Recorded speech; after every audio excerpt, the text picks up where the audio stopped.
Smarties, today we are excited to share an episode that aired several years ago. So many years, in fact, that I'm not even sure what year it aired in. But it's about why you should do educational therapy over the summer, how it can be meaningful, but also if you are already in educational therapy, why you should continue it over the summer. And perhaps ramp up. Perfect time to release the pressure valve a little bit. Yeah. And really focus on some skills. Some skills and some fun. Yeah, it's such an opportunity for fun.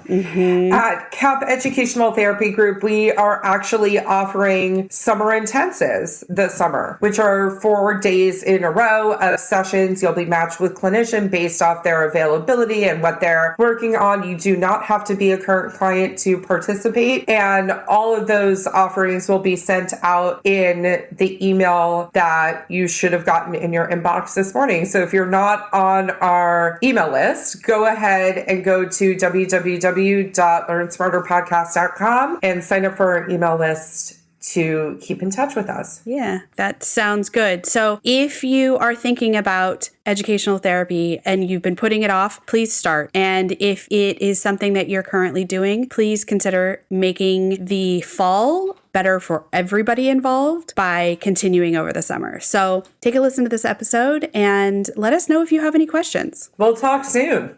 You want to learn faster, but sometimes working harder is just not the answer. You have to learn smarter. The Educational Therapy Podcast. Hi, Smarties. Welcome to episode 56 of Learn Smarter, the Educational Therapy Podcast. I'm Stephanie Pitts. And I'm Rachel Kapp.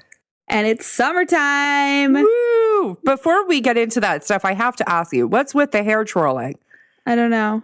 It's super out of character for you. So guys, we can always see each other when we're recording. And as I was doing the whole opening, she's sitting there like twirling that hair around. I'm like, what is happening? I don't think I've ever seen you do that. I don't think I do it very often. No. Are you having feelings? Are you feeling anxious? Okay. Maybe. All right. Anyway, Steph, now that we've given the behind the scenes look of everything, and me questioning your behavior right now. Oh, look, you stopped. Did I shame you? I didn't mean to. No, it's okay. Okay. What are your plans for summer? For heaven's sake. So, Steph, what's your summer plan this summer? What's going on with you? I want to take a trip, but I haven't planned it all yet. But I think I'm going to go visit some friends in some various places. This is so much better than last summer's plan of having surgery. So much better. So much better. I know. I remember I was feeling really anxious up until that surgery. So that's for over. Months. Yeah. For months. It was for sure. That's definitely on the list, and we'll see what else happens. Yeah. What about you? Well, so we're having the year of travel over here. And so in March, we went to Spain and France and visited my cousin who's studying abroad. And so the plan was always we were going to go to Europe, and we are going to go to Japan in October, visit another friend. We've been trying to get to Japan for probably 4 years. So that's definitely going to happen. And of course, me being me, I have to sneak in another vacation somehow. So it's in discussion to go and do 5 or 6 days in Mexico. Adam he works production, so there's often not long breaks, especially when they're shooting episodes. But for whatever reason, there's 5 or 6 days off in the middle of the season. So I'm planning to take advantage of that. We had a whole thing this week, didn't we, Steph, about me updating my passport. Yeah. That was a whole project. I got everybody involved in that because I'm changing my last name personally. I'll still be Rachel Kapp professionally. You guys, it's so hard to change your last name. Your name is on so much, and there's an order to it's just a real pain. Oh, yeah. I think any of my friends who've actually changed their name all complain about it. And the woman has to do it. Don't get me wrong. When I was deciding whether or not to change my name, Steph, how often did we talk about it? It was it wasn't ever a given that I was going to do it. And there was a moment where I turned to Adam. I'm like, why don't you change your name? We'll both just be Kapp. And he was like, no. So anyway, so waiting for my passport to come back. and then got to change my ID. You guys, it's a whole long list, but luckily, so like 6 months before we got married, I got this email from my sister-in-law where she'd like step by step, this is what you do and this is what you need and this is what you need to have and this is the order you do it all in. And I was like, oh my gosh, she like documented all of this for like multiple people. There were multiple people on that email, but I was just like, oh my God, she saved me so much research. So love you, Melanie. That's awesome. Yeah, she's great. So anyway, so we're going to try to get to Mexico. I'm going to try to finish changing my last name. And I think the problem is I'm doing it really slow. So last year we went with my best friend and her husband and kid. Adam was working and couldn't go. So Steph came with us to the Hollywood Bowl. My friend's son really wanted to see John Williams because, you know, that's the wish of every 2.5-year-old is to see John Williams live. And he was just waiting so patiently for Star Wars to come on. He was so patient. He really was. Yeah, he has talked about it ever since, and we're talking about going again, and Adam's going to come this time. Nice. And I think our other friends are coming too. It's going to be a big group, but basically we're all going because he's 3.5 now and wants to go again. But he was like, Ocho, because he calls me Ocho. Is Stephanie coming? Stephanie's going to come to John Williams? And I'm like, I'm on it, kid. So he's been asking for... I mean, that's kind of how kids are, right? Like, so cute. Yeah. So Steph said yes. Yep. So we'll go. And then we got to make Vegas happen again, Steph. Yes. Last year, Steph had a free hotel before her surgery. She's like, I want to use this free hotel. And I want to use it in Vegas. And I want to go for 24 hours. So we did. We did. Right before my surgery, the day before, guys. Yeah. So fun. And let me just say, it was brilliant for us to like use your free hotel at the Four Seasons. Yeah. Because we could have picked whatever. And we got massages. It was fantastic. It was fantastic. So we got to do 24 hours in Vegas is like the perfect amount of time too. So it really was good. Anyway, back to the episode. All right, Steph. So the title of this episode is why you should do educational therapy over the summer. So why should you? Yeah, I was thinking last year we did what to do with your child over the summer. Episode 9. And this one is why you should do educational therapy over the summer. Mm-hmm. Because I think we really wanted to get into what educational therapy can do in the summer, which is different from during the school year. Yes. It's so hard during the school year. All the things are happening. You're doing all the activities. There's a lot of pressure. You guys are stressed as parents. And the teachers are stressed because they're cramming in all this information before testing, you know, just all the things basically, right? Mm-hmm. And when you get to the end of the school year, kids are so burnt out. Mm-hmm. And what's magical about doing educational therapy over the summer is that there isn't the pressure of school. So you can do a lot of things in that time period, and it's going to be very different from the rest of the school year. The vibe over the summer in our offices, I think we dress more relaxed over the summer. Yeah. Kids aren't feeling the pressure. If you go back to episode, I think 37, when we talked about how educational therapy works, in the first phase of educational therapy, which is the assessment phase, the image at the bottom of that logo, of that framework that we created, is the fire is burning. Yes. Over the summer, and then in the second, the fire isn't burning anymore in the building phase of ed therapy. And then in the third phase, which is the competency phase of ed therapy, it's like a luscious forest. Mm-hmm. You guys, there's no burning fires over the summer. No. It's can so go nice. Directly to building that luscious forest, so to speak, and getting kids to the point where they are going to start off the year with much more independence and autonomy than they did the previous year. It's a time to skill build without the pressure of like a deadline set by the teacher. Mm-hmm. And I think the other thing that I love about doing it over the summer is that we're doing remediation and we can do it in chunks. And instead of using schoolwork to remediate, we get to pick. We get to pick our own curriculum. Mm-hmm. And I think that is what makes it so fun. So last summer, I did a board game with a kid, and his goals were working on reading, executive functioning, writing. It had all the pieces of planning out this board game, and we played it. We probably play it once a month, maybe once every other month still since then. Every once in a while, he said, I want to play my game, and he'll pull out all the pieces. And I had a kid plan a trip last summer, and she was working on math and executive functioning and all of that. And so I think those kinds of assignments are really fun for me because I really like being able to spark a little joy in what the kids want and how they want to learn.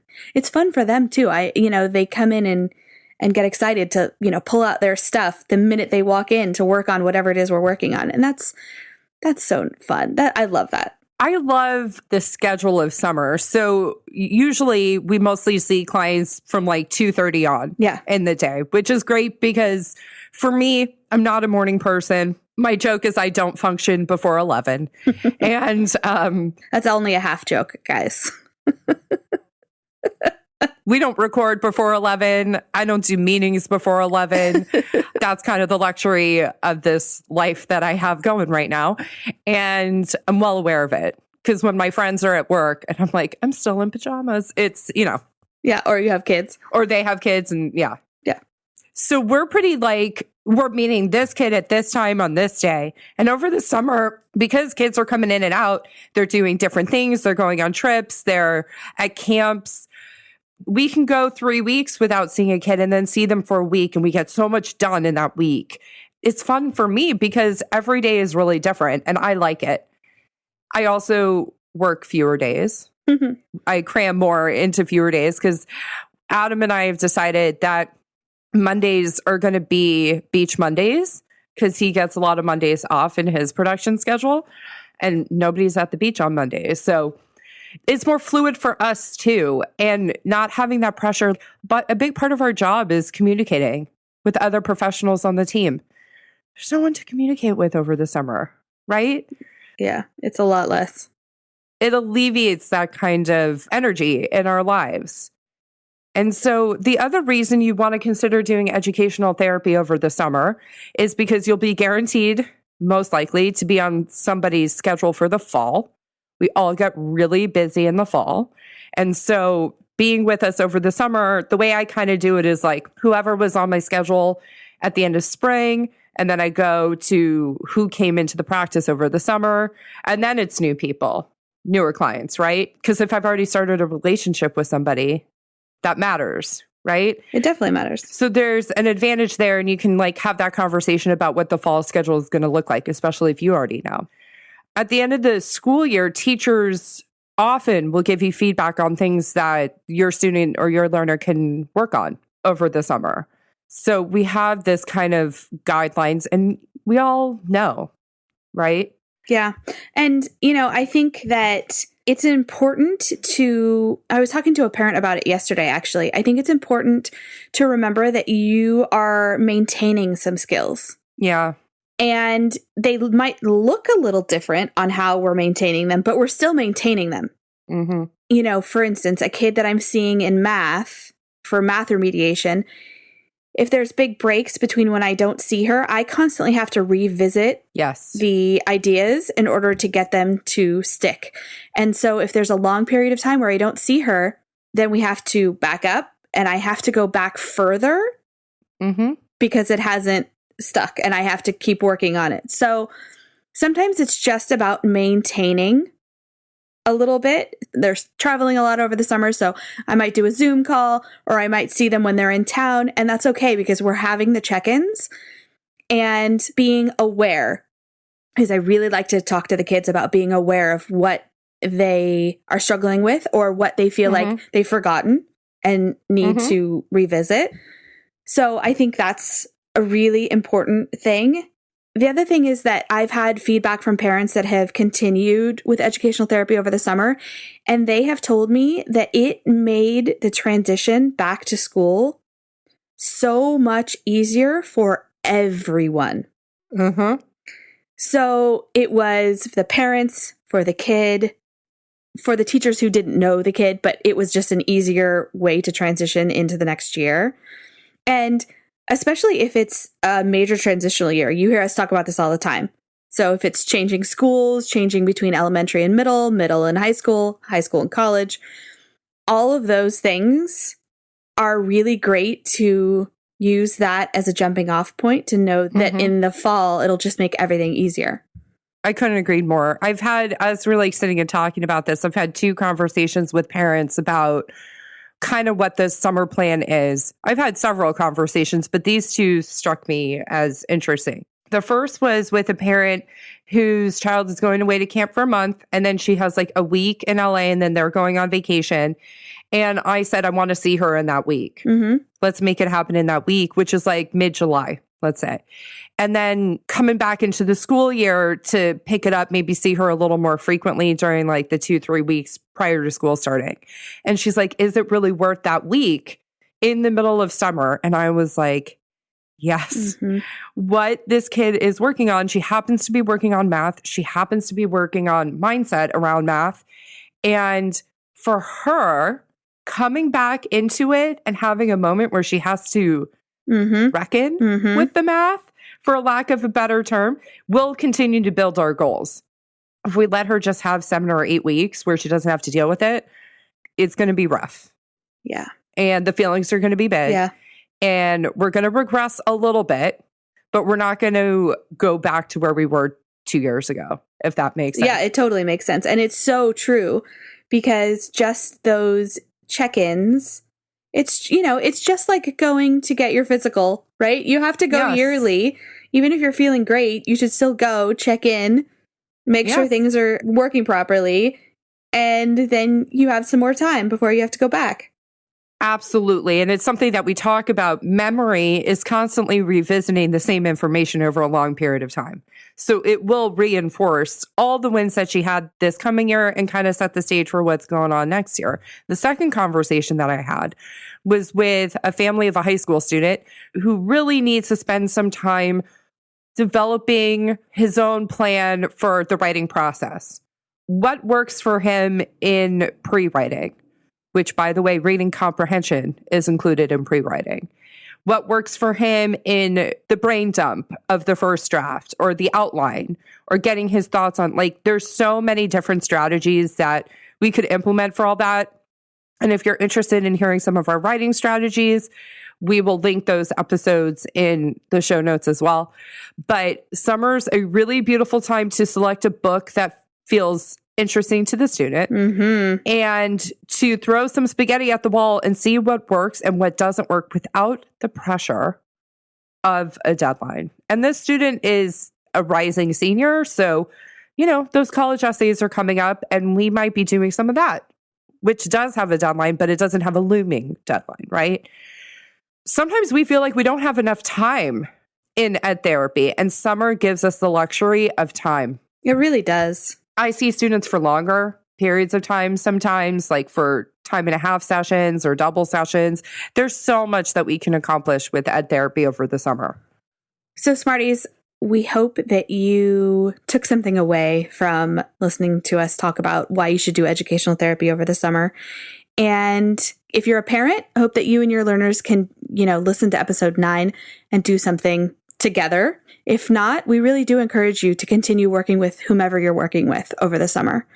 And let us know if you have any questions. If you want to work with us, how do people work with us, Steph? If you would like to work with me, Steph, in Redondo Beach or virtually, you can go to my website, www.myedtherapist.com.